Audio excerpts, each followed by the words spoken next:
ቢካፈሉ ብዙ ብዙ ብዙ ሊማሩበት የሚችሉ ነገር እዚህ አለ።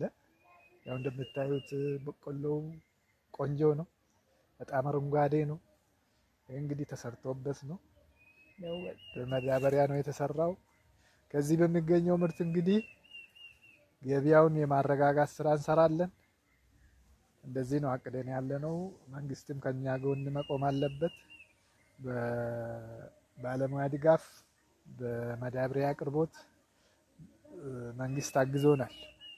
ስለዚህ በዚህ እናመሰግናለን ለማለት እንወዳለን። እንግዲህ የእርሻ ስራውን በስፋት ለመስራት ተጨማሪ መሬት ኢንቨስትመንት ፕሮፖዛሎችን እያዘጋጀን ነው። ቀጣይ ከዚህ የበለጠ ለመስራት እቅድ ይዘናል ማለት ነው። በጣም እናመሰግናለን።